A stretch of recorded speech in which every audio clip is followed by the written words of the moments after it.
Ano bang nangyari? Hindi nagpaawat si Lisa. Pinaputukan pa rin niya sila Gino kahit maraming pulis. Buti nakalis na kami bago pa kami abutan. Mukhang nawalan na ng diskarte ang babaeng yan.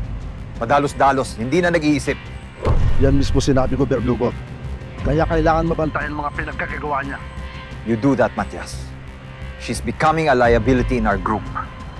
Siguraduhin mo, alam mo kung nasaan siya at kung ano ang mga plano niya. Areglado. Pero paano kung dumiskarte ng sablay si Lisa? I will personally make sure she gets what she deserves.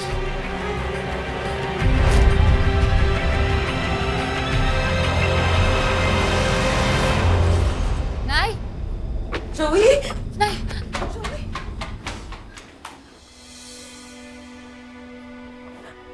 Kamusta ka? Pinag-alala mo ko. Mamamatay na ako kakaisip sa'yo. Ano bang nangyari? Sorry po, Nay, pero okay lang naman po ako. Ano? Kahit okay ka lang, hindi ako natutuwa sa nangyari. Sorry, Nay. Anong nangyari doon sa Koreano, ha? Nanlaban ba siya? Hindi naman. Nasa custody na namin. Mabuti naman. At salamat sa Diyos, ligtas ang anak natin. Joey, hindi ka muna lalabas ng bahay, ha? Hindi talaga. Dahil nung hinuli namin si Jinho, lumabas yung mga sindikato, pinagbababaril kami. Ano? Gusto kami tumba. Kausap ko na rin si Chief, kaya nagpadala ng mga makakasama natin dito sa bahay. At go, Peter. Huwag ko muna uuwi. Hindi natin alam kung ano pwede gawin ng mga sindikato yan. Sige po. Dito lang po kami ni Joey sa bahay para safe. Oh, anong mangyayari kay Jinho? Makukulong ba siya?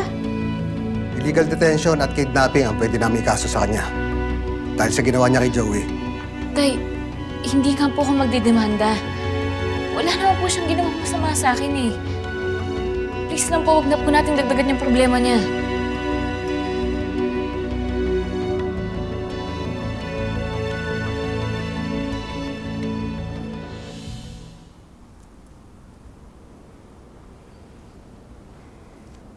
Sabi ni Joey, nakakaintindi ka daw ng Tagalog. Yes, just a little bit. Sinabi din niya na sinagip mo ang buhay niya. Pinrotektahan mo siya.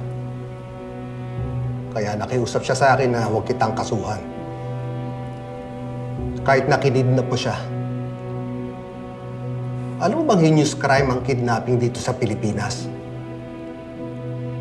Habang buhay na pagkabilanggo ang parusa. So, is that what you're going to charge me? Magpasalamat ka, mabaitan ako. Kahit nilagay mo buhay niya sa panganib at muntik na siyang mamatay. Ayaw niyang kasuhan ka. Tinulungan ka na anak ko. Sana ibalik mo ang pabor. What do you want? Sabi mo sa akin kung saan nagtatago ang sindikato. Nasaan sila?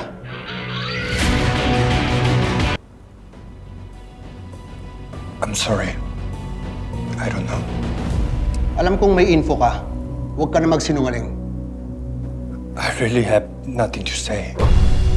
Bakit mo ba pinoprotektahan yung sindikatong gusto kang batayin?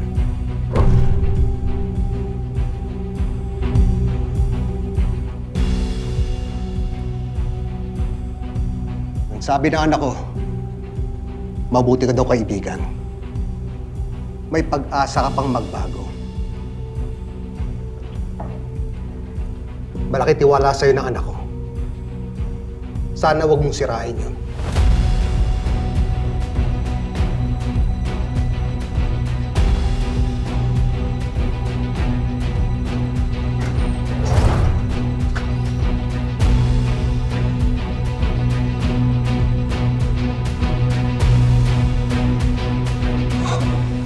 Chief, bigyan mo lang ang konti panahon.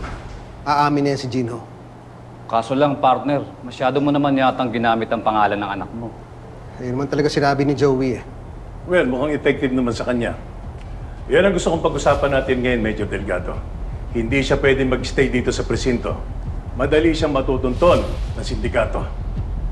His life is at risk. Paano po yan? Nakipag-coordinate na ako sa higher-ups natin. At magbibigay sila ng suporta. May safe house na pwedeng lipatan si Gino until na makuha natin ang info na kailangan natin sa kanya. Ang ulo ng sindikato, pati na ang mga galamay nito. Yes, sir.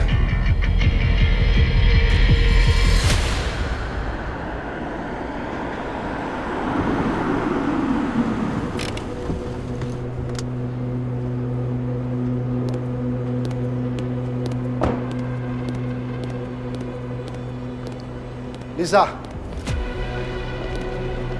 Saan ka na naman ba galing? Naghahanap ako ng way para makalapit kay Gino. Alam mong hawak na siya ng mga pulis. At siguradong bantay sarado na siya ngayon. Alam mong pikon sa'yo si Verdugo. Dadagdagan mo pa atraso mo.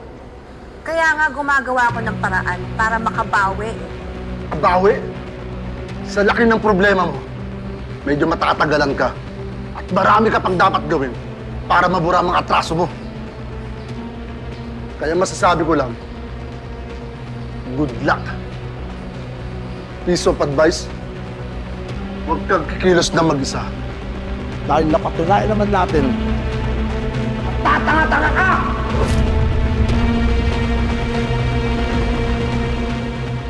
I'm sorry I can't make it to your fundraiser. I'm just really busy with everything na nangyari kay Joey. I understand, pero just be careful, okay? And tell Joey and her family na mag-ingat din. Yes, ate, I will. Thank you. Pupuntahan mo si Joey? Siya yung anak ni Major Delgado, di ba? Yeah. Kung ako sa'yo, I wouldn't get involved. Baka madamay ka pa sa gulo nila. Kuya, matagal na akong involved. Simula pa rin nung na-set up si Major Miguel Delgado, kasali na ako. I can't turn my back now. Pinagsasabihan ka na nga, ayaw mo pa rin sumunod. Ano ba tong kapatid mo? Kailan ka ba matututong makinig, ha? Tomas! Teka, I'm just doing what's right. At hindi ako titigil hanggat hindi nawawala yung salot sa sindikatong yan. Hindi mo alam kung anong kaya nilang gawin. If I were you, I would be scared right now. Why would I be scared? They're all just a bunch of cowards. Lalo na yung leader nila. Yung Verdugo. He can't even show himself to me. So bakit ako matatakot sa duwag?